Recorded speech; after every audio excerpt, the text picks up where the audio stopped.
Yeah. Welcome to the place where the truth gets checked.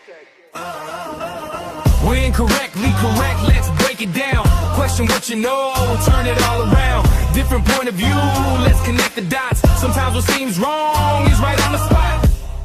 This is incorrectly correct, where perspective changes everything.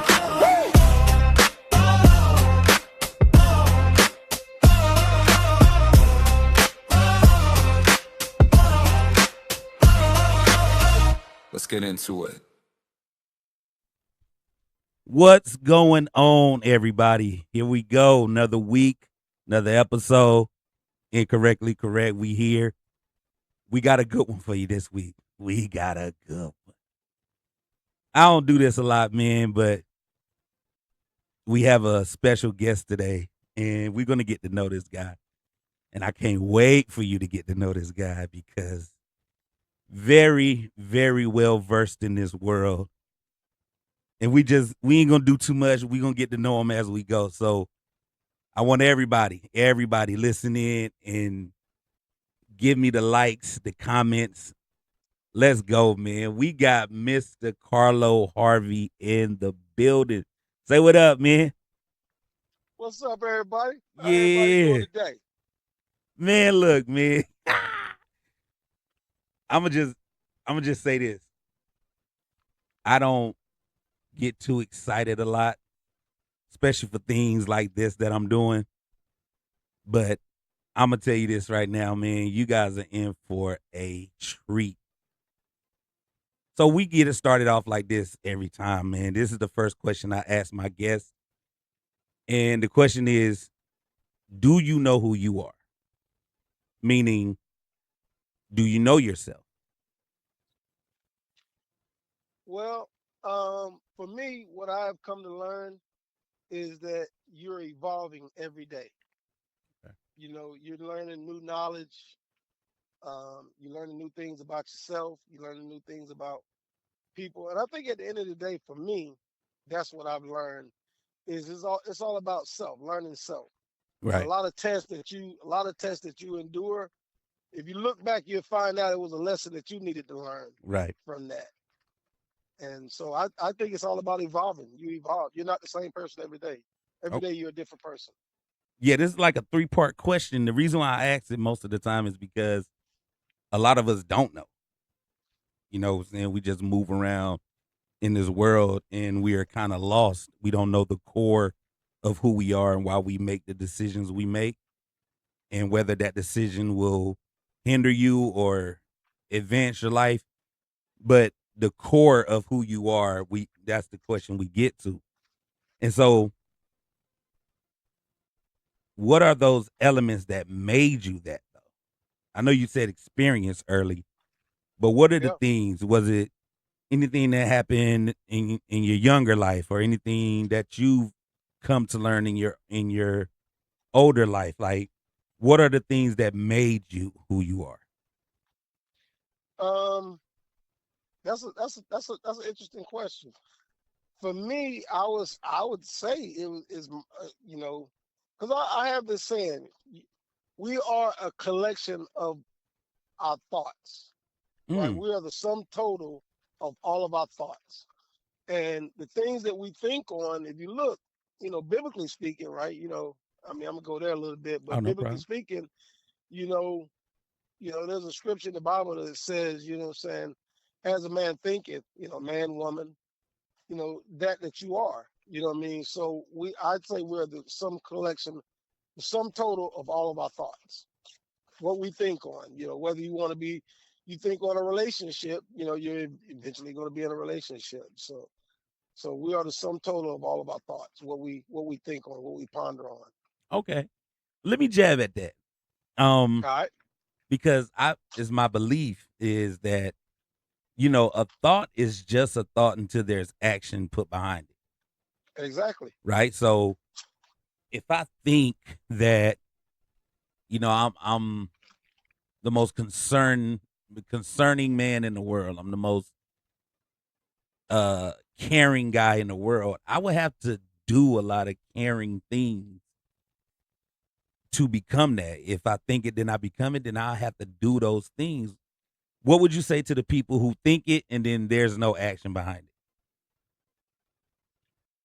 Well, inaction is actually action. You know what I'm it? saying? So not being active is actually being active in reverse, if that makes sense. Yeah, let's go. Yeah. So there's always gonna be action, whether it's in adverse or forward moving or reverse moving. Or neutral. Neutral is an action too. True. Okay. Now, I know you because a lot of people I didn't explain this. This is my big brother.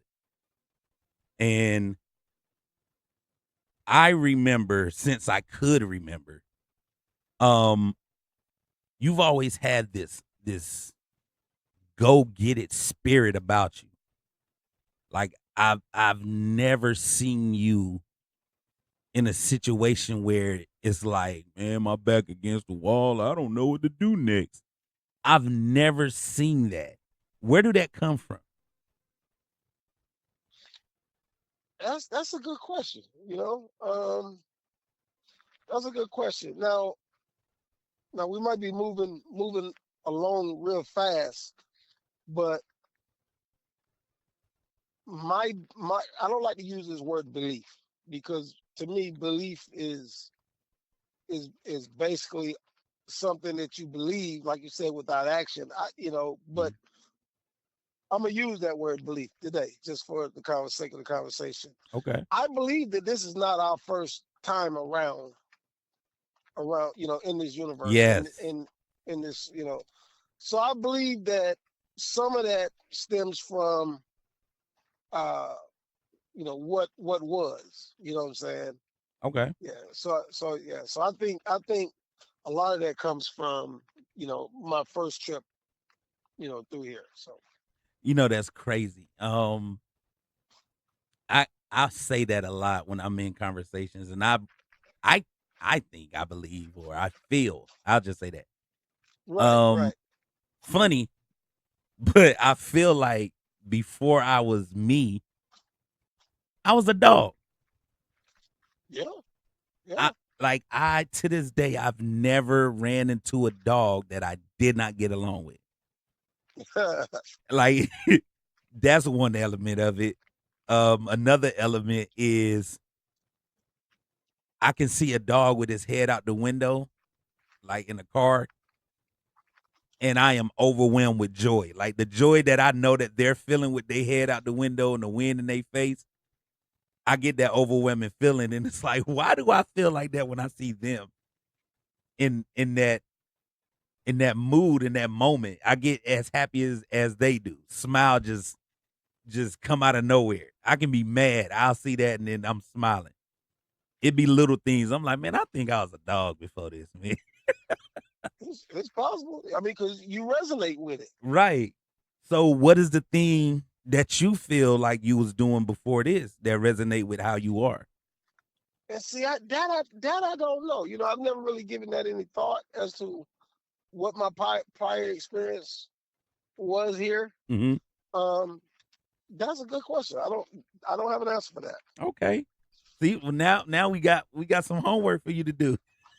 Yeah, We yeah, got yeah, some homework. yeah, Okay, I stumped him. That's crazy. No, I'm playing. But yeah, yeah. yeah, man. So I remember we would always rely on Carlo, even at a young age, man. Um, I remember a story of you building a clubhouse for your younger sister Ah, because you and your friends had one and she wanted one. yep. You know, but that kind of stuff right there, you've always been that. You know what I mean? And the people, I just want the people to know, like, what made you go, all right, let me just go ahead and build her one. So is it for her to leave you guys alone, or is it because did you know? That's the question. Did you know you were capable of doing it? Well, I always felt like I whatever I put my mind to. I could achieve it. You know, The if epitome. I dreamed it, if I saw it, Hmm. you know, for me, you know, a lot of things was mental. Like I saw the vision, and then I made the vision happen. Man, so at a young age, that was always you. Oh yeah, That is that's crazy. Cause yeah. I always saw the vision. If you can see it, you can do it. You know what I mean? And I yeah, think that's not just with me. I think that's with anybody. You know, if you see something that you want, whether it be a beautiful woman, whether it be a job, a career, whether it be a car, if you see yourself in it, you will be in it. You know what I'm saying? You know, because I feel that 32 trillion cells in your body gonna make sure that it happens. And the opposite of that is true too. If you doubt yourself and say you can't do it, right. you know, saying 72 trillion cells are gonna make sure you don't do it. Hmm. Now, that is the absolute truth. But we've encountered so many people who either our age, younger or older, just haven't done that. They don't have that in them. We've seen it. And I guess what I'm trying to get to is like at a young age, man, you've always had that. And I don't like to just think that it's surface level. Well, I envisioned it and I wanted to do is like what put the battery in the back? Because you built us a go-kart, man. And I remember this. I'm maybe what I'm maybe 5, maybe 6. So you're what? I'm 54. No, no, no. At that time, if I'm 5, you're like Oh, 17, 16. yeah, yeah. Like, come on, man. We don't, that's something that a lot of people can't say that they've done just because they say, you know what, I know what makes up a go kart. Maybe we can't afford one, but I'm gonna make one for them. And then I'm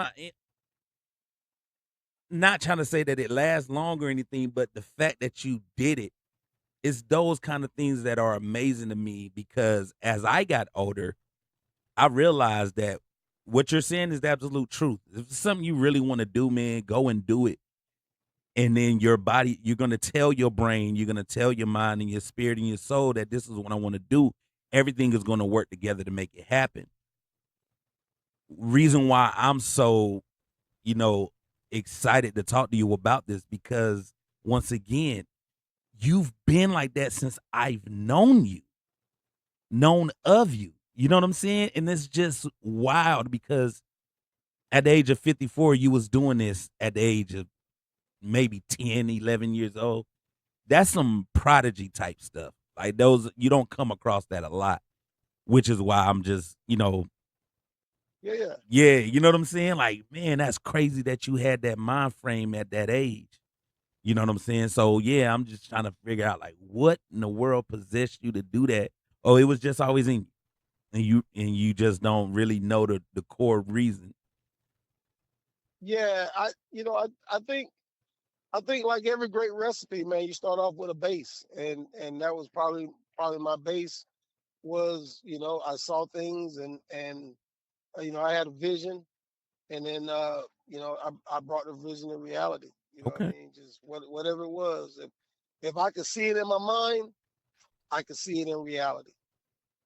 You know, and you know, as a forward thinker, you know, you just try to bring those dreams to pass, bring those visions to pass. Yeah. You Okay. know, I mean, just if you think about a lot of the great people in the world, you know, I'm just gonna use like, you know, the Jeff Bezos and, you know, the world. Hmm. You know, he had a vision. You know what I mean? And his wife encouraged him, which I think that's another learning point right there. His wife encouraged him, backed him, and then he went out there and made it happen. Right. And I'm sure he didn't think that Amazon was going to be as big as it is.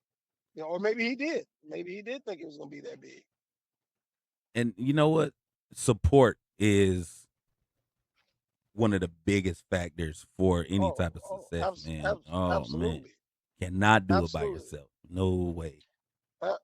No man is an island. G. No No. man is an island. No man or woman. When I say man, I mean mankind Yeah. is an island. You know what I mean? If you think that you are self-made, then you are sadly mistaken. Nobody is self-made. None. You know what I'm saying? No great business would be that business without its customers. Yep. You know what I'm saying? So you need support.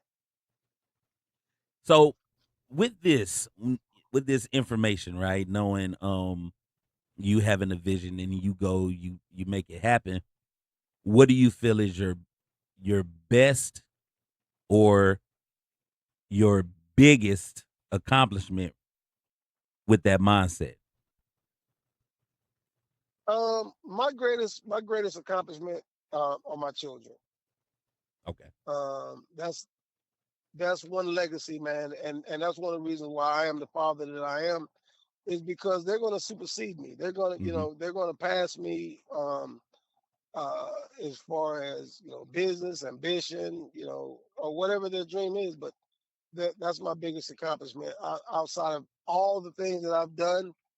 And next to that is being a big brother. You know what I'm saying? Being a uncle. You know what I mean? Right. I wish things were different. I wish my nieces and nephews were closer. You know what I mean? But yeah, I just love family. Family is huge for me. That's very true. That's very true. And I've noticed in this society, man, that family isn't as important as it once was. Like there was times when people grew up with their cousins, Yeah, and the cousins were basically like sister and brother A B. You know what I mean? Like it right, wasn't cousin, it was actually like your other sister or your other brother. They just go home to another house, you know what I'm saying? But right. that's a lost art. You know what I mean? That's a lost art. And that's a good segue, man, because patri- patriarchs and matriarchs, man. Um why what happened? Like what do you think happened to where as we grow older, we don't have that relationship with our maybe grandmother or mother, father, whoever is the one who's still around. What do you think happened? Individuality. You know, people like to function as people don't like to function as a unit no more. Individuality became um, a thing, and everybody's selfish and doing their own thing. I Man, won't call it selfish, but everybody's doing their own thing. So individuality, everybody became their own individual and self, and they don't function as a unit or a family anymore. I seen that happening. I'm glad to be old enough to realize the change. And a lot of people, if you speak to older folks, they're gonna attribute it to um access to the internet, things of that nature, technology, because they really don't know the real reason. But I would like to say that does play a part. When you say individuality, I remember noticing in maybe I want to say the early 2000s, right? I've noticed back in the days there's only like a certain person in your neighborhood who had all the new fun stuff. And as time rolled, I realized like every house had the new fun stuff. Even if we know that that family, you know what I'm saying, isn't really doing well financially, it didn't matter. The child still had these new technical things. They had the new games and everything. And it's like, how'd y'all get that? You know what I mean? Like I remember being in Right. houses like, how do y'all get that? And then what end up happening, I believe, and you let me know what you think about this, is the parents or the guardians started relying on those children, relying on those things to keep them busy. Yeah, yeah. Explain that more. Okay. And with that, they can take a back seat, right? They got these things and these devices, and the parents can take more of a break than what they are used to taking, right? Like they can go in their room and be in their own world, meaning the parent or the guardian. Right, right, And the right, right. child is just, they They're fending for raising themselves. themselves pretty much.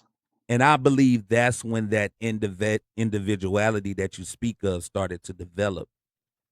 You know what I'm saying? Because I hear people in rhymes, rappers, these newer guys are all of 22 or 23 speaking about how hard it was for them growing up. And I would look and say, nigga, stop lying. Like, there's no way you grew up hard. And maybe what they mean is alone, that Right, individuality, because you had everything you ever wanted. You know what I mean? Like I said, around that time we started seeing children in all the newer gear, all the newer clothes, no matter what the status of their family was, these children was decked out. You know what I'm saying? And it's just like, nah, you never struggled. Because what mattered was what you wore in school. What mattered was your status, and your mom maybe had to do what she had to do to make it happen. But that detachment, I believe, is what set off that individuality that you speak of. right. What do you attribute that to? Yeah, yeah, yeah. I think you're right, man. I think you're onto something because kids being raised up, in this electronic age or era. You know Mm-hmm. what I'm saying? Um, kids. I mean, we got some of it, but I think the difference with us, we were forced to go outside and play. Like we Yeah. grew up with you know uh video games and stuff of that nature, man. But we were forced to go outside and play. See, you just said the golden thing. We wasn't forced to go in our room and get on our devices. We were forced to go outside and play. We may have had Right, those things, but those things was a luxury. right, You know what I mean? Like, nah, you take your butt outside and you go have your fun. We got to explore life and everything that was around us before we got a chance to really explore what was in the house. You know what I mean? You remember the days. You right, don't be running in and out the house in the living room and stuff right, like that. So no, go see what's outside versus inside. right. Uh, And I think we wanted to go outside and play with our oh, friends. of You know what I'm course. saying? We don't want to be left You know, out. Like somebody fell and broke their leg and you missed it, or a fight broke out and you wasn't there. You know what I mean? We had a race and you didn't get a chance to see somebody beat everybody in that race. Like, yeah, you wanted to be a part of what was going on outside back in those days, man. right. But okay, so give me your early memory of when you said to yourself, "Oh no, this can't be it. I got to go make this happen." What was that thing? When was that thing?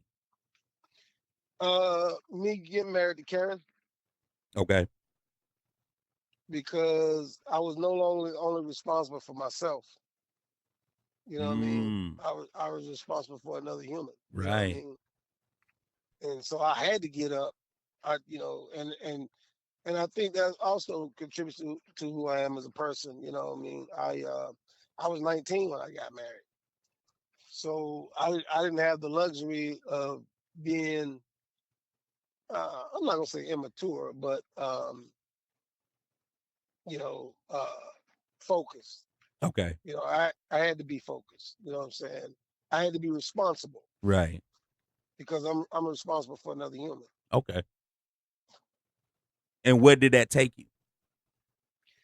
Um, Maturity. I matured fast. I definitely matured fast Mm-hmm. because uh, yeah, I definitely matured fast. Well, look, man. Faster than normal, huh? Yeah, because prior to that, you had a bus route, man, at 16. Yeah, Like, I'm talking you getting up for something. It wasn't 4-3. You early, 4 o'clock. Yeah, and yeah, four you four 4:30. you got to go pick up your peers. your classmates, Yeah. then park the bus and then go to class. How did that happen? Did you say, "Hey man, I want to drive the buses," or were you asked? What was that situation? I was at school and ran into Mrs. Johnson, and they had a sign out. You know what I mean, bus drivers. And so I inquired about it, and then they was like, "Yeah, you want to drive, you can drive." And That easy. that's what I did. You know what I mean? I drove school bus at 16. Now They look, don't do that shit. They don't do that shit now. look. This is what I'm about to say because I want everybody to know that we grew up in a small town, and I wanted to know because I never asked you this, but I wanted to know like when you started driving for the school, is it because they knew you because you were well known in St. Paul's, North Carolina? So is it because they knew you and they was just like, go ahead, or that could have been any child that said they wanted to do it and they was like, yeah, Yeah, it could be any child. It's just that wow, I saw the I saw the sign, and I like to be first. You know what I mean? One of the things about ah, me, I don't like to be, and I don't know if that's a character flaw, but I like to be first. If I ain't got it first, I don't want it. mm, okay, that's a good because were you the first 15-year-old working for the city, working for having a city job? Well, they had a city program. They had a city program, and I don't know when they started it. I don't know when they started it, but yeah, as far as I know, I was one of the first. Man, because if somebody was to say right now, like, hey man, I wanna, be a school bus driver, you gotta have a CDL, man, a class B. There's training, things you gotta go through. And you definitely aren't able to do it at the age of 16. So it's like mind boggling to know these things about you. Also with a city job, right? There's training you gotta go through, definitely an age requirement. And I wanted to see if it was had anything to do with the town we lived in or the time frame, that we what was that, the 80s, the early 90s, and then Yeah. was it you that was like, I want to do this? You know what I'm saying? And yeah, that's crazy because I never knew the reasoning. I never asked you that. And it was just mind boggling knowing how life works now when it comes to jobs and, different things that you were able to do. Well, for me, I like money. Then that was the I've next question. Did you get I've paid for always that? liked money. Oh yeah, oh yeah. That's crazy. Cause I remember he pulling that thing into the yard. Hey man, what you doing with a bus? We use that thing, man. I ain't even about to go there. But that is crazy, man, to just even think about. Cause I remember, listen, y'all gotta understand this ain't just because this guy is my brother, man. I'm telling you, I don't know anybody who who was working for the city, driving the school bus that he went to, cutting everybody hair. All right. Well, that was now you know what that was about, right? What? So, Yeah. how that started? Before me and Karen got married, Mhm. um, her brother Titus had started cut. He had started cutting hair, Okay. and in the neighborhood, and he messed my head up one time, man. He gave me a he messed up my lineup or something, and so you know I was mad about it. Uncle TJ was over there, who's another pioneer person in my life. Mm. I mean, We're gonna get to those things too. yeah, that dude major. That dude is major in my life, right? Um, so he, I told him about the situation, and he actually got, said, man, I got some clippers you can use. He's a matter of fact, you can have them. So he gave me a whole little ditty set. You know what I'm saying? Okay. Clippers and the edges and You this, s- that, and the other. you said a Diddy And set? yeah, I call it a little ditty pack. You know what I'm saying? Little, Oh, okay. yeah, yeah. That's like a little trucker lingo for me. Oh, okay. Let's clarify that. All right. Yeah, it's trucker lingo. And so basically, he um he gave me that, and then I used that to kind of straighten my hair out, and I'm like, oh, I can cut my own hair. Pretty good Wow. at it. You know what I mean? Got to the point to where I was cutting names, drawing Yeah. signs in the back of my Yeah. own head. Yeah. And when people saw that, they was like, "Who did that?" And I was like, "Me." Like, you did that in your own head? And man, from there, bro, I almost put two barbershops out of business. You see what like? Are y'all listening? Like this ain't just things people just all right, I do. And if they are, it's rare. Let me just say that. The things that you're telling me are rare. Oh man, somebody messed my head up and then I just said, screw it, I do it. Matter of fact, I got real good at it. And then I just start taking clients. Like,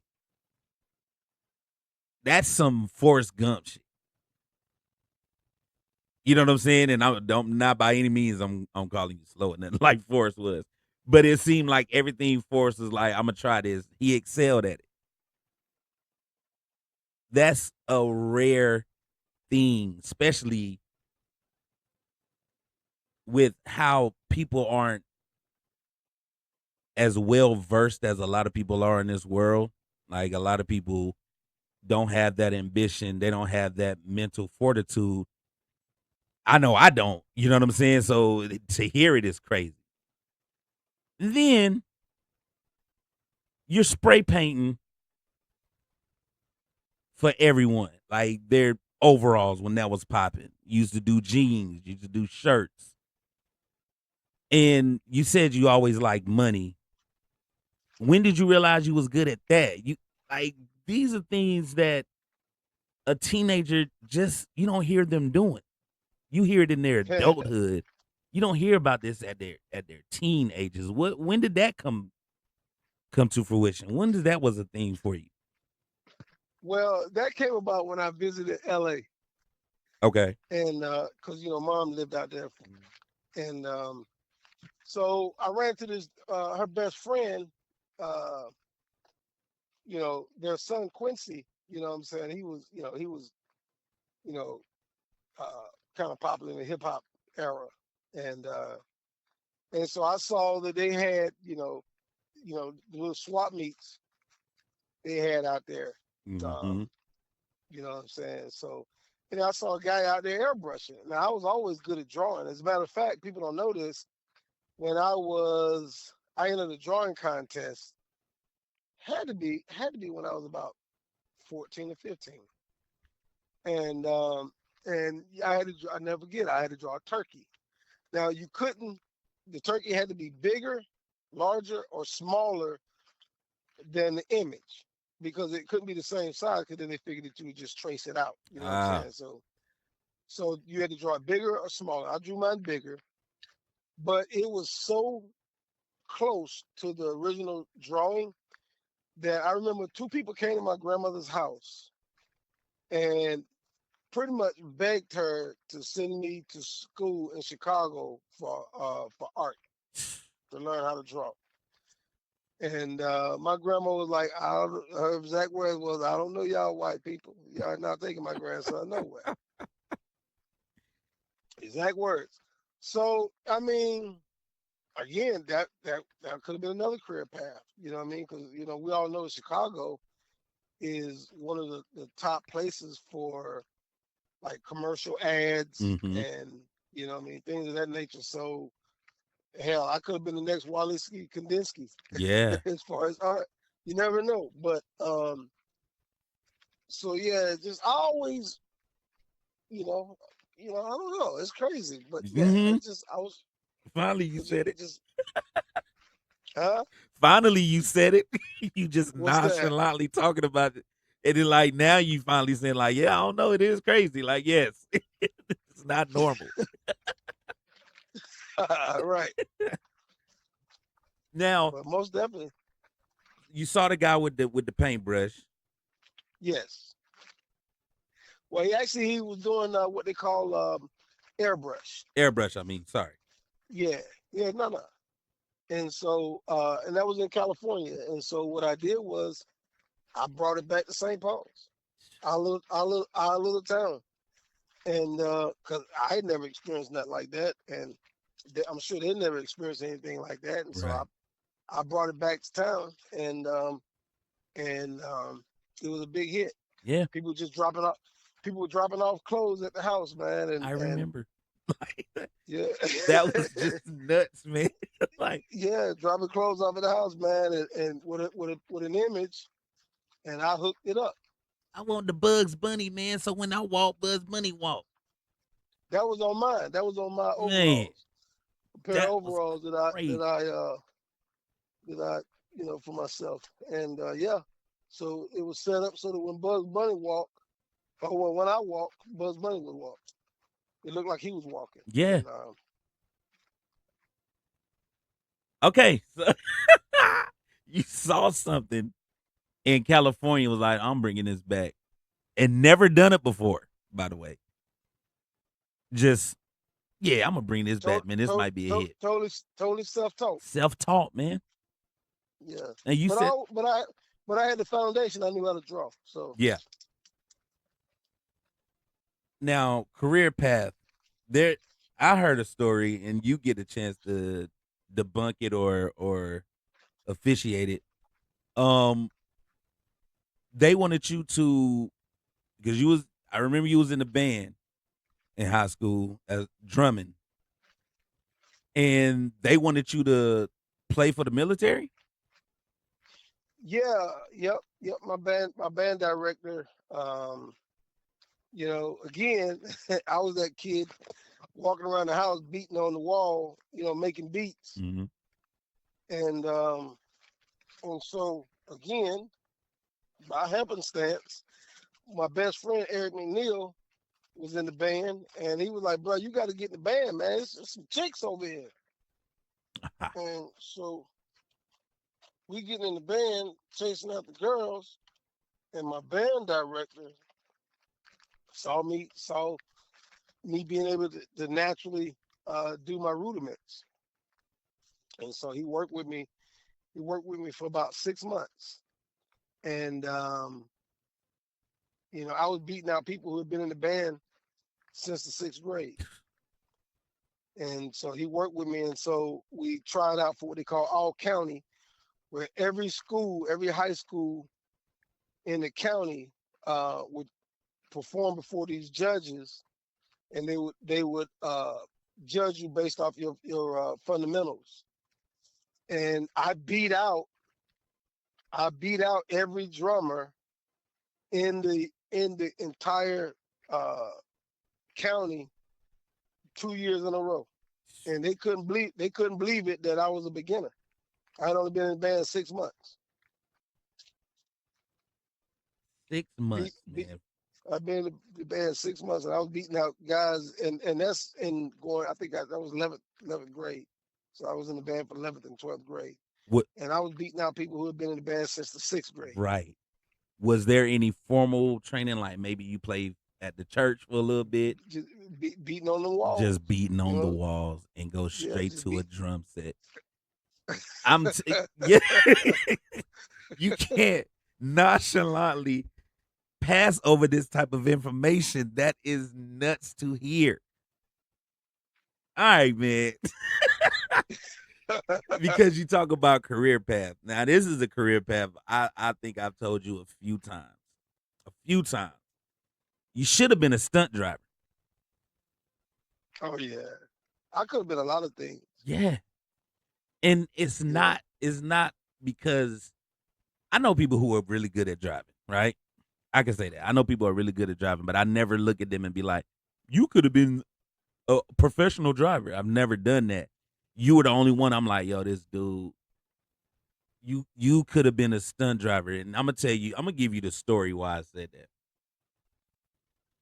I'm riding with this guy. He is driving a stick shift. And this is around the time cell phones was out, but you didn't have no earplugs, no Bluetooth. So if you talking on your cell phone, you either gotta hold it with your hand or give it the ear and shoulder press. So this guy is driving a stick shift going maybe almost 100 on the highway with the cell phone ear to shoulder press, eating a salad while driving and switching lanes.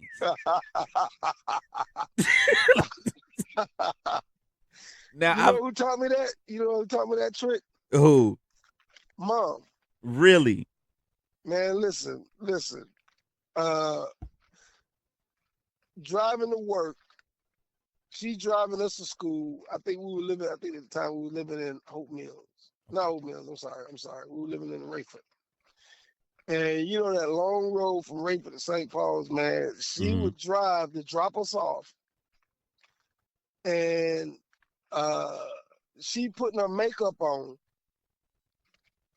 Only thing she working is the gas and the clutch and the brake. I'm on the passenger side steering and changing the gears. He said, "I see your makeup, and I'm gonna raise you." Nobody Right, assisted me. right. So she working the gas and working the clutch, and I'm changing. I'm over on the passenger side changing gears and driving, steering the car. Oh my goodness, man. Okay, So I guess, that taught me that all things were possible. yeah. Now let's go back. Let's go back because you spoke on Uncle TJ being a very, very, very influential person in your life. Give me a time where the first thing you noticed that made you go, "Oh my gosh, I'm glad to have this man as my uncle." What One was more the time, first repeat thing that. he taught you? Okay, so one of the first things he taught me was I remember I had to be 9, 10 at the time, and he was in the Marine Corps, Yeah. and uh, he had built, Uncle TJ. Most of the guys back then worked on their own cars. You know what I'm saying? He had a '72 Nova with a '51 Cleveland motor in it, and so he had built like this metal bar pipe up in the air, and he put a chain hoist on it. And so he would hoist the motor out and hoist it back into the new, you know. Um, and so, but it was also, he would also throw me up on this thing and make me do pull ups Mm. at 10. And so I was doing about 50 pull ups at 10 years old, Yeah. along with, eating raw eggs, you blend up raw eggs. And so I guess me developing the temperament to eat raw eggs at 10 kind of my palate now is refined to a point to where I can almost stomach almost anything. Like I eat a Anything. lot of a lot of earthy flavored foods that feel like they came straight from the earth, and you'd have to have Okay. a refined palate to be able to That's very take true. on that. So that doing 50 push-ups at 10 years old nonstop, he taught me that you know you can do it. You know what I'm saying? Put your mind to it, you can do it. Okay. And so I guess that's part of where that came from. Mm. Me doing things at 10 years old. I can, if I put my mind to it, I can do it. Okay. So when you got married, you moved to California. Yep. Now we've been, visiting for summer, things of that nature. But when you decided to move out there, um, what was your and I'm this is why I asked you this question. what was your I'm me about you that allowed you to you know what I'm saying, like succeed and excel out there? Because coming from a small town to a big city in a big state like that, you got to find, you know what I mean, where like okay, I got to find out what's going to allow me to excel in this whole different landscape, cuz I know mine was um first off, they laughed at how my accent, but I was able to make a lot of people laugh. And that was the base. That was the base of me being able to start to, be around more people, do more things with people, because I was brand new. And it was my skill of making people laugh. That's what did it for me. What was yours? Um, I don't know. I was married at the time. I moved out there as a married guy at 19 years old, and for me, I was trying to provide, you know, you know, provision for my family. So I knew I had to make it. So mine was about economics. Okay. Mine was about economics. You know what I'm saying? Coming into my manhood. Uh, establishing a career. So that was pretty much my focus. Your first real professional job out there, what were you doing? Or was you just working odd jobs like a lot of people do when they Uh, first move to California? well, I did odd job, but my first job is my mom got me a summer program. Working for Rio Hondo Probation Department in the clerical department. So I worked clerical. For a period. Filing things, filing cabinets, and taking notes, and putting together reports, Oh wow. and so I did that under a temp agency, and so that gave me in office experience. Working in the office, dressing up, Mhm. and working that clerical life. Okay. Was it a lot of networking for you um moving forward within that? Cuz I remember you Mm, you worked at the airport, right? Driving the shuttle? Was that a thing? yeah, yeah, yeah. I did that too. Yeah, no, the clerical thing was temporary because, like I said, I was visiting California. Um, so it wasn't a permanent gig, but it was just a way for me to have some money for the summertime. You know what I mean? I think I had one more year of school, high school, Okay. in 12th grade, and so then um, yeah, so that was that. So I had to go back home. Okay. Okay, so when you moved there, was it straight to starting the business? Nope. Yep. First job there was I'll never forget it. It was selling first aid kits, door to door sales. Okay. Yeah, so I would go, walk around with a box in the back of the car, and we was going door to door, selling first aid kits, and everybody need a first aid kit, Yeah. and so that helped me develop my sales pitch, Mm, which learning opening questions and closed questions. Like if I was to say, hey Gio, can I give you, can I sell you this West End? You can tell me no. right. So you were the one that was in control of that conversation. So I had to learn how to remain in control of the conversation rather than saying, can I say, I would like to share an idea with you. See, I'm still in control of the conversation. Mhm. As opposed to you saying, can I do this? You can say no. You just close that conversation. So even in conversation, you got to understand, or in any situation in life, somebody's buying, somebody's selling. Right. I mean, and so it could be an idea, it could be a mindset. That's usually why people have to be careful with social media because they don't realize that in every conversation, somebody's selling an idea and somebody's buying an idea. And so you got to make sure that you are on the selling side. You know what I mean? You don't want to be on the buying side. Now, buying is not bad, but you want to remain in control of your life at all times. Got it. Okay. All right. So we do it all. When did that become an idea for you to say, I'm going to start an auto detailing business? Okay, so that was an easy question. You know, I worked for a company called Allied Signal, and I was driving forklifts. I was working in a warehouse, and they built like uh, what are these things called? Turbochargers for like Detroit Diesel and Cummins.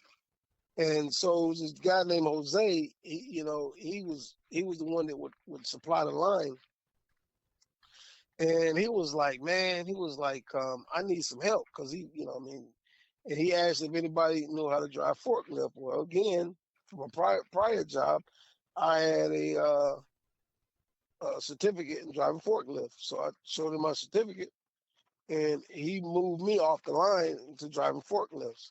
Well, he had promised me a permanent position with the company, but they had hired a new CEO, and the first thing the CEO did was put a hiring freeze on. Again, I'm working through a temp agency, so I lost out of that job.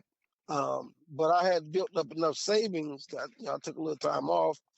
Me and Karen, we had traveled, went a few places, and so now that savings were starting to deplete, I said, it's time for me to get back into the workplace. I, you know, Now that back then they had what they call LA classifieds, where you go in the newspaper and you look Mm-hmm. for job listings. So I saw two jobs: uh, uh, airplane fueler, where you would fuel the airplanes with fuel, and or wash your car. Now I had a little Datsun, and I used to wash and wax that car every single week. Every week I would wash and wax my car. And so the second job listing was car wash. I'm like, well, I can work at a car wash. My motto was, it might not be the job that you want, but get you a job, because I feel like it's easier to get a job when you already got a job. Mm, When you don't have a job, it seems like it takes forever for you to get a job. So just right. get something until you get what you want. Okay. And so I applied for the car wash job. They were the first ones to call me. So I went in, and it was a group interview. I mean, they had a bunch of people in there, and so basically what they were selling was a what do you call that? Like where you come in and you buy into their product. Yeah. Yeah, you know what I mean. So it really wasn't a job. So they were trying to sell you a part of their business. And so, but I was the only one that expressed interest. So the guy asked me, if I drove my car. I said, yeah. You know what I mean? So I drove my car around back, and he gave me a sample. Now, mind you, I used to wash and wax my car every week. Mm-hmm. So he showed me this little clay bar and sprayed it on my car, and I he told me to rub my car in the untreated area and the treated area. The untreated area was rough. You know what I'm saying? The area that he had treated felt like a baby's ass. And I'm Right. like, whoa. So, um, so when, he was trying to get me to buy into his franchise, I was like, he showed me, you buy this package, you get this. You buy that package, you get this. You buy this package, you get that, right? So I'm looking at everything he told me that I need. And there was a company called Home Base, which is basically what Home Depot is today. It was Oh. before Home Depot. So I went to Home Base, and I was able to put together everything that I needed for $1,530.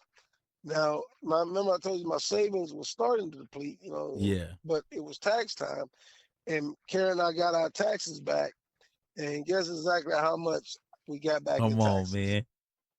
What you Fifteen get? hundred dollars. $1,500. So I put $30 of my money, and I was able to put together everything that I needed: generators, all the supplies, all the chemicals, the water tank. I mean, the pressure washer, the vacuum cleaner. I was able to put everything together for $1,500, and added the $30 of my own. And a friend of mine, Leroy, his son played in the football. So he needed to get a physical, and Leroy and Elaine, they were married at the time, and they were both working for the post office, so they couldn't take Quay to the doctor. I said, man, I run to the doctor. Now these were friends from church, I remember so Leroy. I took him to the doctor, and I had Sister Elaine, not Sister Elaine, but what's it? Yeah, is her name? I forgot her name, but the lady from the church. Um, but she was able to put together me some flyers, and I had Quay pass those flyers out to the nurses in the back. Before we got back to the house, we got our first call. Mm. You know what I mean? And then I went out there and I started washing cars, and I even started washing some people's cars for free because I noticed that exposure when I was out there, people would ask how much you charge. You got time to do one more. You know what I mean? But if I'm at the Right. house, ain't nobody calling you. You know what I'm saying? Because exposure. So I learned early in Mm. business exposure. So even if you have to give up something to gain something else, then that's how you build. I learned that's how you build, uh, your customer base. You might have to Yeah. wash a few cars for free to get exposure. And I did that a lot. I did that a lot. I would give away free car washes just so I could get exposure. And that was also experience as well. And You get to I'm gaining yeah. more experience. You And get to I'm gaining figure more out, oh, I experience. need to do this better than I did that. Yep. Yep. Okay. And I look, man, I remember you started out with the Datsun. You had the Yeah. trailer in the back. Yep. And I remember the evolution to the van. Yep. And I'm gonna say this, man, that was one of my proudest moments because I don't remember. Maybe you do, of course, because you're older, but I don't remember anybody in our family having a business. Having a business. I don't remember anybody having a business outside of granddaddy. Yeah, granddaddy's son. Yeah, he Yeah, was a carpenter. Yeah, yeah. he built, and he had that store. The store. That's what I remember is the store, Hmm. right? Yep, he had the store. But let's be honest, man. He passed away when I was young, Yeah, yeah, so I don't yeah. have much memory. Most of my memory come from y'all telling me stories, right? Right. But I've never witnessed it, and I'm sitting here looking like, of course it's him that's gonna have a. Of course he's gonna be the first person in our family. Like I said, I didn't know only from stories that y'all gave, but me seeing it personally, I'm like, of course it will be him that's gonna have a business, man, where he's working for himself and he's thriving. Of course it's him.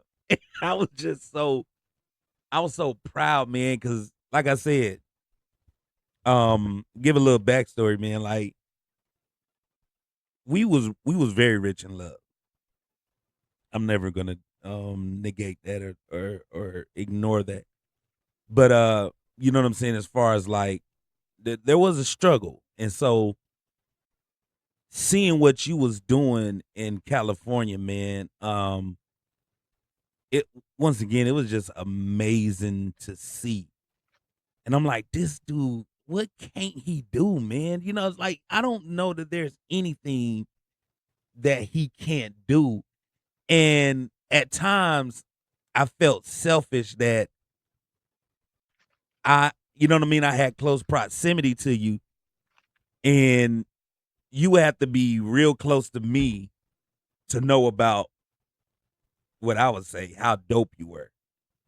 You know what I'm saying? I didn't go around telling everybody how dope you were. I just kept it to myself because it was a little selfish thing. Like, man, this is my big bro. This dude do everything. When did you decide, hey man, I done all this. Why not fly a plane? Well, okay, so that's cool. Um, I was at Grandma Margaret's house one day, and I was just kind of thumbing through her photo album, and I saw uh, an image of an airplane, and I'm like, Grandma, who's this guy standing next to this airplane? And she, baby, that was my husband, Granddaddy Freddie. Oh wow. I'm like, Granddaddy Freddie flew planes, and she was like, that he had a business partner, and that was their plane. And now Wow. Granddaddy Freddie also had a business because he had a tax cab business in Buffalo, New York. And so, I'm gonna ask a and, story about that later on. Go ahead. yeah, and so, I saw that and I got inspired. And you know, some time had progressed, and because I'm visiting her. I'm living in California, but I'm Hmm. visiting in North Carolina while I'm Right. going through this photo album. So I go back home. I'm driving in my car one day, and in Inglewood, and there's this airport. You know what I'm saying? Hawthorne Municipal Airport, Ah, right off of what's that? and 120th and Crenshaw. 120th and Crenshaw Mm-hmm. in Prairie. And so I see a banner that they have hanging on the fence.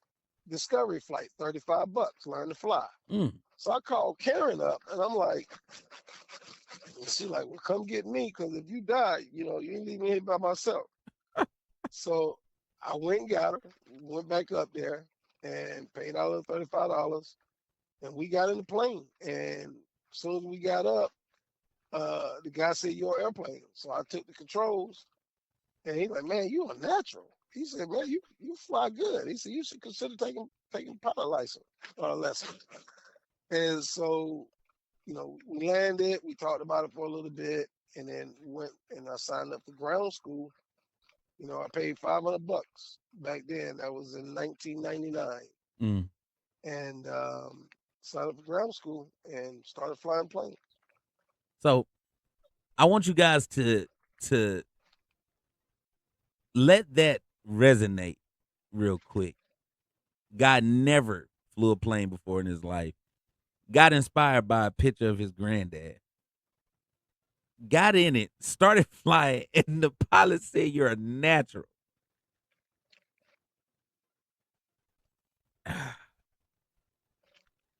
Yeah, how you a natural flying a damn plane? This ain't. This ain't. This is you got lives in your hand at this point now. You know what I'm saying? Like, and you're doing something that you've never done before. You're flying a plane, and a man tells you you're a natural. This all speaks to why I say I want to interview people that I believe are amazing, that I believe are dope. Because, come on, man, that's not regular conversation. Oh, yeah, man, I just jumped in the plane, man, did my thing. It was nothing. Come on now. There's got to be nerves there for most people. They shaking and they moving the plane, and the pilot got, okay, I'll take over. It's okay. It's your first time. Don't worry. Those stories are out there by the tons. This guy goes, oh, yeah, you're a natural. You know what you're doing. First time flying. I just gotta take time and just acknowledge that. That is just nuts to me. And I remember I went up with you one time. Yeah, yeah, I did take you up. I went up with you. Did the topsy turvy thing. I don't know what you call it. Was the rollover? You know Checking what for traffic. Roll your wings, checking for I'm traffic. saying? Now, ask me if I would ever get up there and try to fly a plane. I will tell you no. Nah, I like flying when there's a professional doing it. But this is how I just trust how dope this guy is. Cause I go, yeah, I'll get up there with you. You know what I'm saying? Like I've never I've never seen you fail at anything. I will gladly jump my happy ass in this little plane and we fly around for a little bit. You know what I'm saying? Because that's how much I know you got it in the bag. Now we're gonna go somewhere real quick and and then we're gonna get into these little segments that I want to do with you. when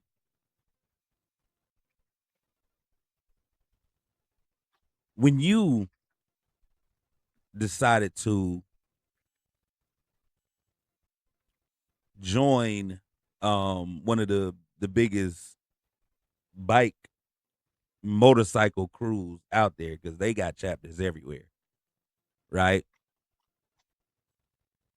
I remember there was a time where, and forgive me if we get a little personal, but there was a No, no. time where you had you got into this accident riding your bike, right? Yep. And it was pretty bad, Broke the largest bone in my body, my man. right femur. It was pretty bad. Scraped up the whole nine. I'm bringing that up because I gotta know what made you say, "Oh, there's nothing. I'm getting right back on this thing, and I'm back at it." 8 weeks later, I was back on it with two Yes, crutches. yes. There was a rider with a big bear. I wasn't going to pass that. I wasn't going to pass that up. That You know, mental so fortitude has to be studied.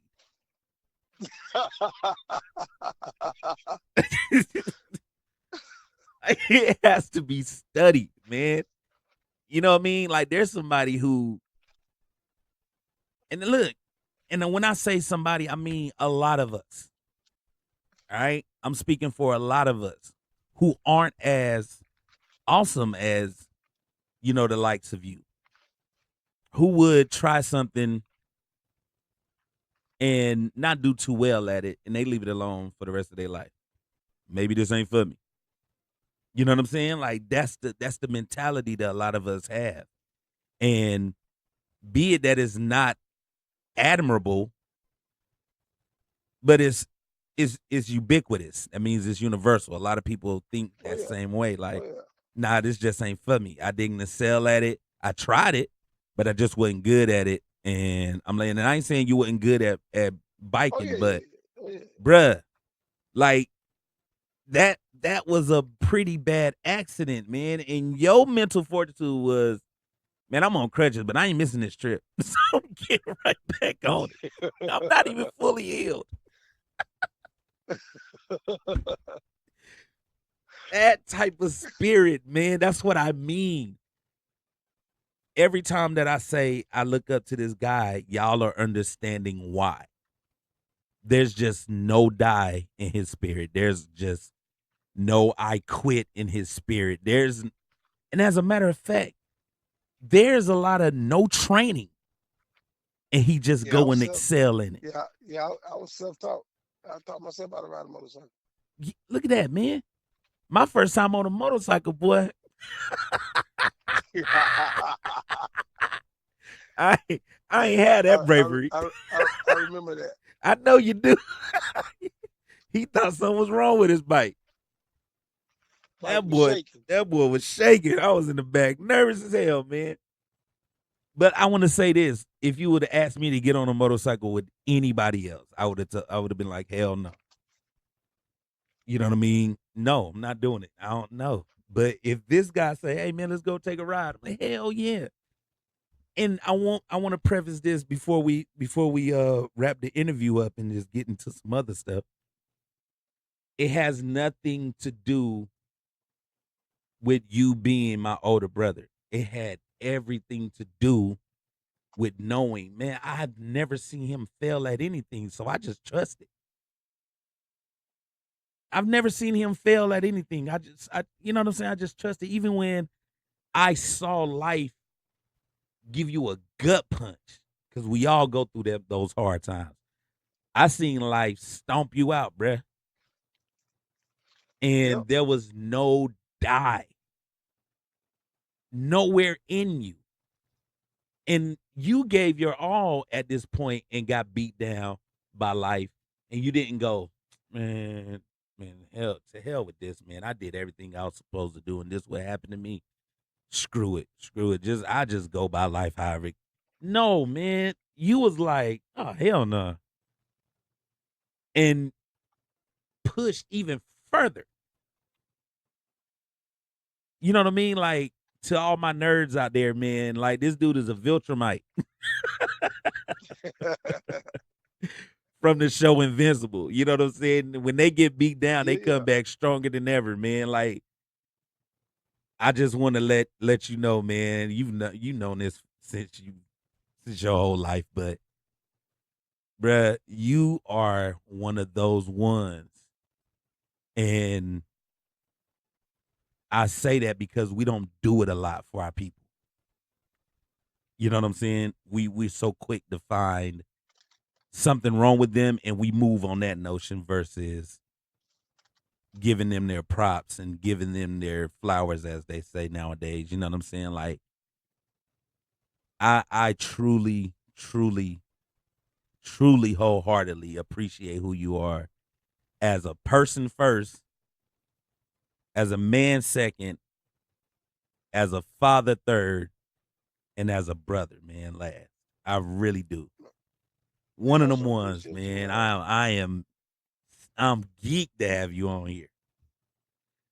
So we gonna do this thing, man, and usually it's a thing that I do, and I call it the stain on my white tee.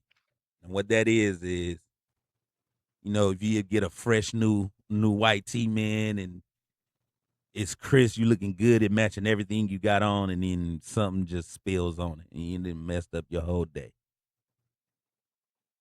Give me a stain on your white tee. Give me something that, like, oh God damn it, man, this is going on. What are one of the things that chaps your eye? What's your stain on your white tee this week? That's a good one. Um, Something that like a pet peeve Yeah, or man. um for for me, I think a pet peeve for me is ignorance. You know what I'm saying? Because you don't have to be. Yeah, okay, because I was You don't. about to say, is it Yeah. chosen ignorance or like ignorance period? Because some people, they be ignorant and they really don't know. They really do be lost. Or are you talking about the ones Not. who know? Yeah. Yeah. Now you just don't know because what's that saying? You know, when you know better, you do better. Mm-hmm. So if you just don't know, then yeah, I mean, I guess you get a pass on that. But if you choose to be ignorant Okay. with all the information, all the knowledge out there, um, yeah, then I call bullshit on that. All right. Now, usually whenever I say what that is, I'll give a story. I'll give a reason why I say that. Now what now give me a story of chosen ignorance. An example. Oh wow, man, I would have to dig back. Yeah, yeah. Another one of the things that I do um, is I willfully forget. You Hmm. know, I willfully forget. Okay. Um, and because I try not to have things tied up in my memory base. Ah, You know what I'm saying? okay. Um, so I don't even know if I got a story. I'm sure I could come up with one. You know what I'm saying? Right. Okay, well then give an example instead of a story of Okay. chosen ignorance. Man, see now this right here is gonna push the interview way longer. I would say religion. Ah, let's go. Let's go. That's willful ignorance right Mm, there. Willful. yeah. Yeah. You ignore the common sense Common sense. and you go with the nonsense. Here you go. Here we go to nonsense. Mm, mm. That's a perfect way of putting it, bro. Okay, that's just the yeah, look, those examples fall out of the tree like ripe fruit. Like, we just gonna find them on the ground, man. They everywhere. That type of ignorance is everywhere. And especially when we talk about religion, man. Which is a good question. Like, when did you finally realize, like, you know what, man, I'm a step away from this, from being religious. And I only ask that because, once again, the audience don't know that like you was a certified minister at one point. Yep, I was. I was absolutely. So what happened? What was the thing that made you go, oh my gosh, I was walking blindly? Well, I always was an inquisitive fellow. Mm, Always, you know, like knowledge. You mhm. know what I'm saying? Yes.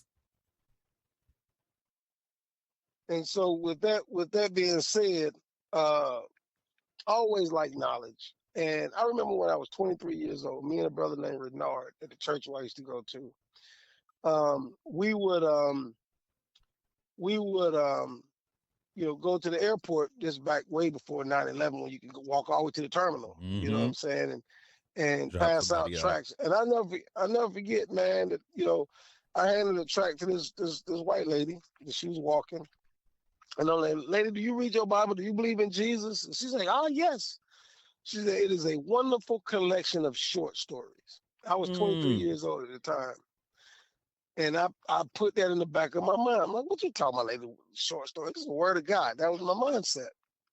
But at 23, again, that was my mindset. Now here at 54, I came into this knowledge uh, when I turned 50 years old. Okay. Because like everybody else, I had questions like, what's the meaning of life and and all that good stuff. And God, you start asking questions. You know what I mean? If you want to know the answer. And I guess that talks in that will for ignorance because some folk don't want to know the answer. They They don't. want to stay. They want to stay stuck Mhm. in that mindset. And so, but me, I always wanted to know. I've always wanted to know, Yeah. and because I knew that for every question there is a answer. There's an answer. Yeah. You know what I'm saying? There's an answer. Whether it be on the truth side or whether it be on the side of delusion. There is an answer. And so, I always wanted the truth. I wanted to know. And so, when it came to religion, man, I took a trip to Egypt, and Ooh. I saw everything in the Bible, images and all, tattooed on this wall that's over 18,000 Mm. years ago. Mm. Mm. Mm. I'm Mm. gonna say that again. Yeah. Tattooed on a wall over 18,000 years ago. Yes. Now, if you just do a simple search in your Bible, I mean in your phone, you can ask Chat GBT or whoever, Google, Google, X, whoever, Jeeves. ask Jeeves, whoever. If you ask how old man is, or if Adam and Eve were alive today, Mm. how old would they be? Everywhere it would tell you roughly around 6,000 years old. Yep. Roughly around 6,000 years old. But if you ask how long has man been on this planet, it would tell you over Mm. 300,000 years, and actually longer than that.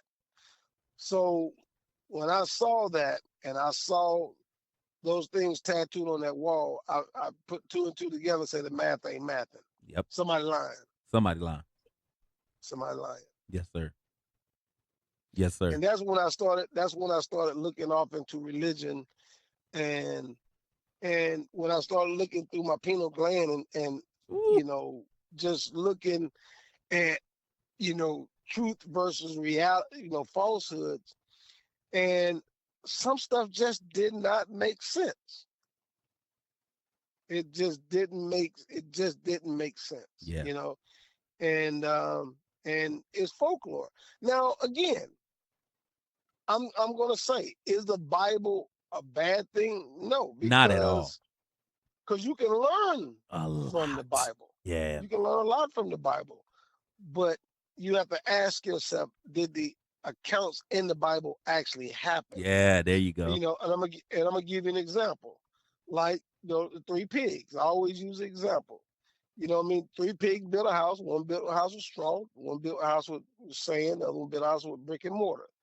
Big bad wolf came, blew two houses down. They ran to the brick and mortar house. He was unsuccessful and built, blowing that house down. So it's an allegory. It's a made up story to prove a point. Mm, But we know pigs ain't never built any mm-mm. houses. So you can learn from that story, build your house on a solid foundation. But on the other side, it never really actually happened in reality. Right. And for me, that's what the Bible is. Yeah. And the reason why I say that is because if you go back and you look, they cannot find one grave site of anybody ever mentioned in the Bible. There we go. Not even Jesus. Not Not even Jesus. yes. Because if you go to the tomb, he ain't there. No. Yet So we're still finding things on King Tut, who was here way before. right, King Tut, Ramesses, the first The Ramesses, they can't even date they that dude. can't even date him. That's how old he is. Mm-hmm. Ramesses the second, what I mean? We can find all the grave sites Yep. of anybody, you know what I'm saying, but nobody in the Bible, you can't find one grave site, not one.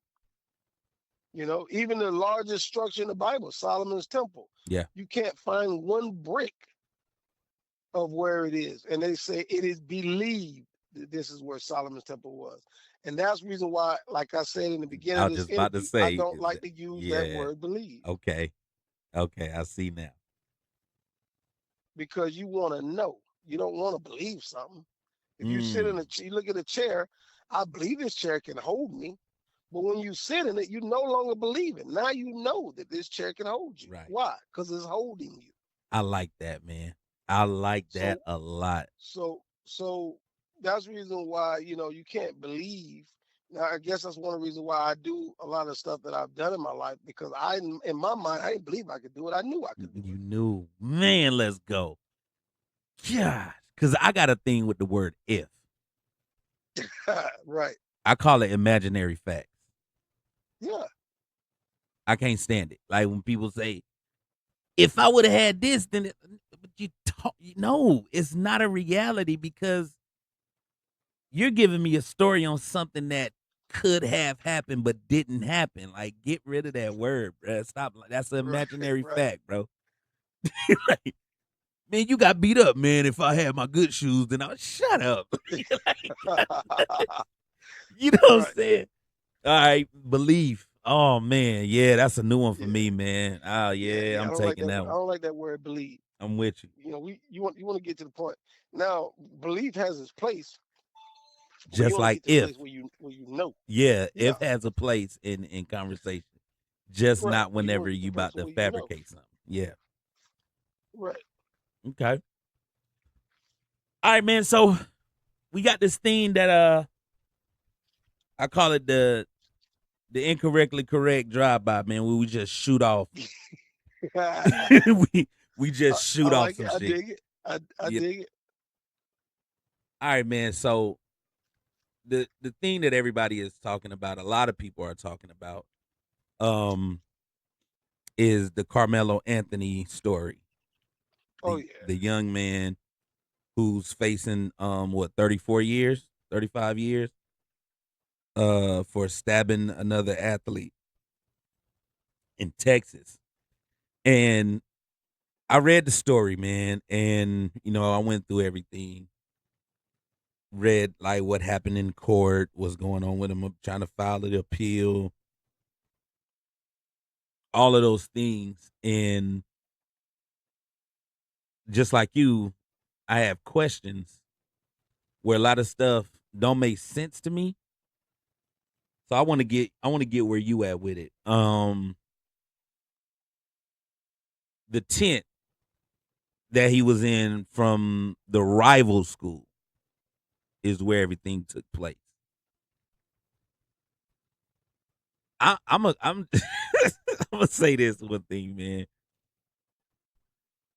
Coming from St. Paul's, North Carolina, who was our rival? If you remember, Who was that? Who? our rival, Red Springs. Red Springs, was our rival. Did we know people that lived in Red Springs that we was cool with? Nope. Nope. Didn't know nobody. I knew a few. You okay? Okay. Well, you know what? I take it back to you. I did. Yeah, I did. we knew a I few. did. I dated a couple girls. Over there. Yeah, You're right. you know what I'm saying? We knew a few. But when the game is on, whether it was basketball, baseball, football, it don't matter who you knew in Red Springs. You're not going over there.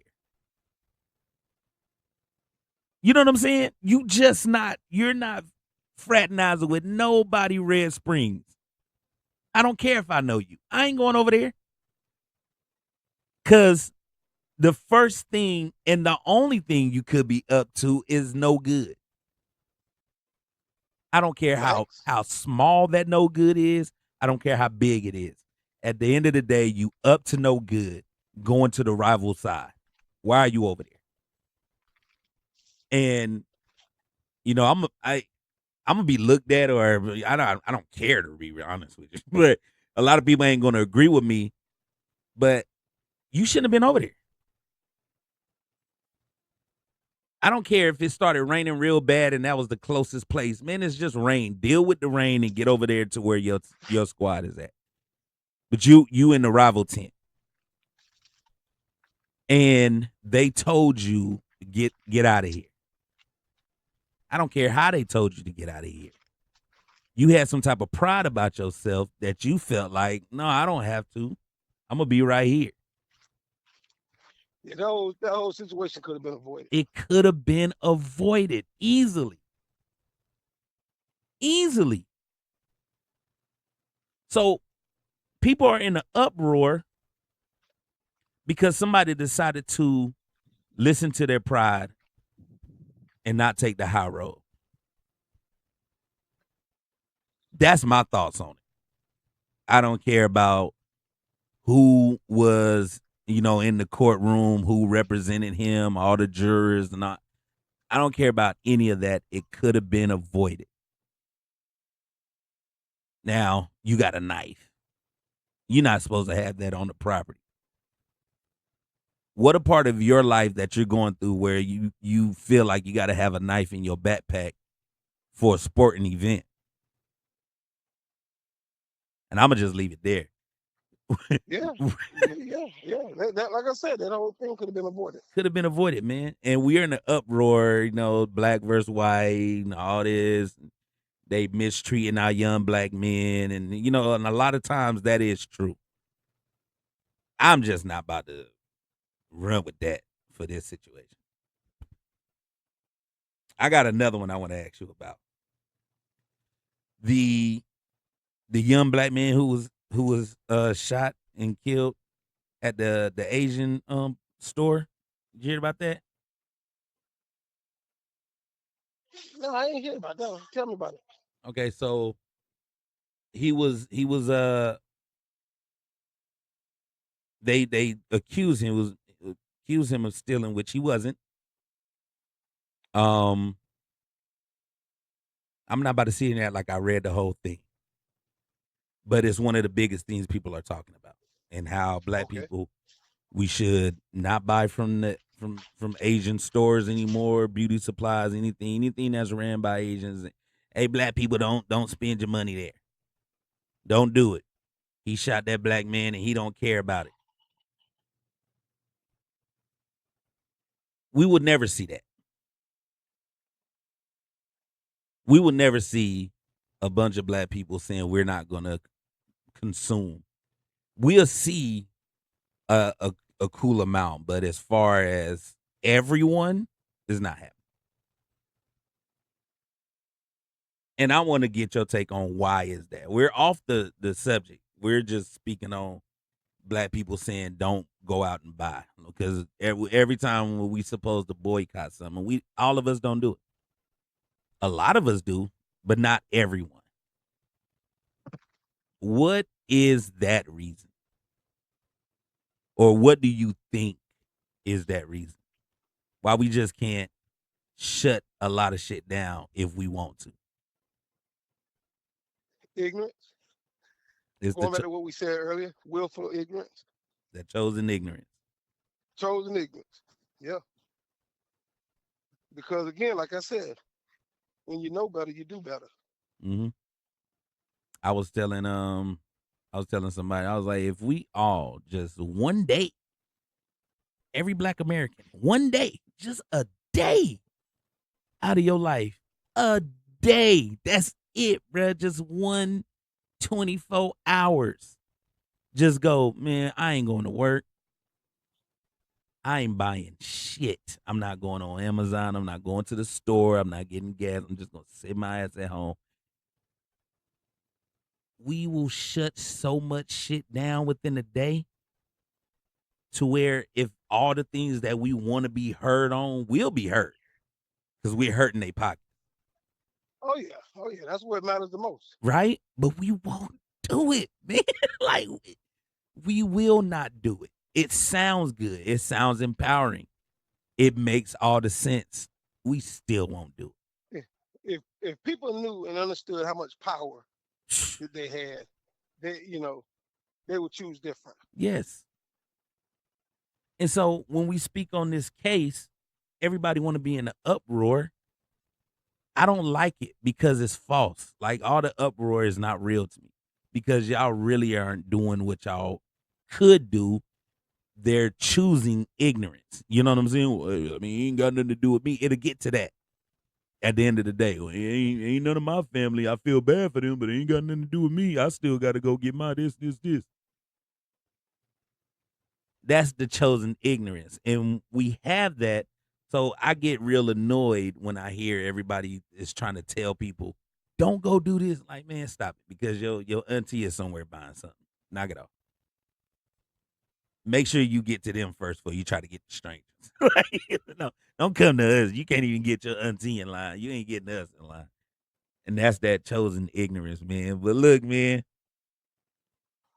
this was a pleasure. And I'm not gonna lie, I learned a lot. And I've known you since I was conscious. And I learned a whole lot. So I know the people listening learned the gang of stuff, man. And I'm gonna be honest, we ain't even scratched the surface for y'all. All right. But I was trying to I was gonna say that. Yeah. yeah, There's we a ain't lot to scratched the talk about. surface. But this is a busy man. I clown him all the time. I'm like, man, the president can be calling you. You ain't gonna pick up that phone because he busy. So I ain't want to take up too much of his time, but I will invite him on again, and we're gonna learn so much more from this dude, man. And I really want you guys to tap in to why he was able to do the things that he's done and all the things that I marvel at. It was only because he saw it and he went and got it done, man. And as much as we may think it's not that simple, it's that simple. Because if you're telling, like he said, every cell in your body, this is what we're doing, then the body is going to do it. This man used to tell me I ain't sick. All right, nose running, I'm snotting, coughing, everything, sweating up a storm. Down there at the brink of dry heaving, and this nigga's like, hey, take your ass outside. You ain't sick. And because he told me I ain't sick, I go outside and I play and I come home and I feel 10 times better. And that is a tribute to what he meant, man. Every cell, and if you tell every cell in your body we doing this, you're going to go and do it.